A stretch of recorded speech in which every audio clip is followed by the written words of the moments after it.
దొంగ సంతకాలు పెట్టడము, లేకపోతే బెదిరించి సంతకాలు పెట్టించుకోవడము, లేకపోతే వేరే ఏటివో అని చెప్పి ఇంపర్సనేషన్ అంటే వేరే వాళ్ళు వేరే అక్కడ ఎవరైతే ఓనర్ ఉన్నారో అది మేమే అని చెప్పి ఇంపర్సనేషన్ అంటారు.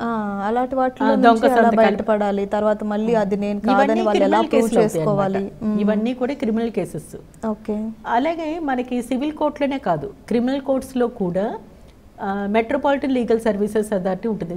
ఇప్పుడు డిస్ట్రిక్ట్లో సివిల్కి క్రిమినల్కి రెండింటికి సర్వీసెస్ అథారిటీస్ ఉంటాయి. రెండిట్లో కూడా ప్రీ లిటిగేషన్ ఉంటుంది. 2 చోట్ల కూడా పర్మనెంట్ లోక్ అదాలత్ ఉంటుంది. సో అది క్రిమినల్ కేసు అయితే కూడా అక్కడ కూడా కౌన్సిలింగ్ చేస్తారు.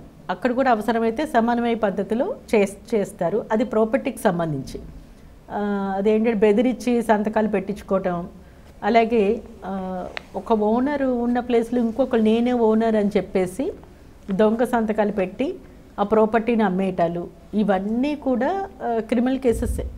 ఓకే. ఇప్పుడు తండ్రి ఆస్తుల్ని అమ్ముతా ఉంటారు, అది కూతుర్లకు తెలియకుండా కొడుకులే అమ్మేసుకొని వీళ్ళకి తెలియకుండా చేసేసుకుంటే తర్వాత తెలిస్తే వీళ్ళు మళ్ళీ దానిపైన కేసు వేసి వెనక్కి తెచ్చుకునే అవకాశం ఏమైనా ఉందా మేడం? ఉంటుందండి. ఓకే. ఇవన్నీ కూడా పార్టిషన్ సూట్స్ కానీ లేకపోతే క్యాన్సిలేషన్ ఆఫ్ సేల్ డీడ్ అని, అంటే మా సంతకాలు లేకుండా వేశారు కాబట్టి సేల్ డీడ్ చెల్లదని. అలాగే దీనికి లిమిటేషన్స్ ఉంటాయి. ఆ లిమిటేషన్స్ కూడా వీళ్ళు ఏం చెప్పాలంటే నాలెడ్జ్ వీళ్ళకి ఎప్పుడైతే తెలుస్తుందో. మేడం ఇప్పుడు చాలా మందికి ఫలానా ప్లేస్లో ఉన్నాయి ఆస్తులు అని తెలియవు, ఆ పేపర్లు ఎక్కడ ఉన్నాయో తెలియదు, ఆస్తులు ఉన్నాయని మాత్రం తెలుసు. అలాంటప్పుడు ఎలా వాళ్ళు వాటిని తెప్పించుకోవాలి, ఎలా వాటిపైన కేసులు వేయాలి?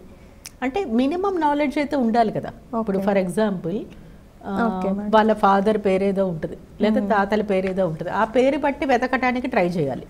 ఓకే. రెవెన్యూ ఆఫీస్లో నేమ్ బట్టి కూడా సెర్చ్ చేయొచ్చు.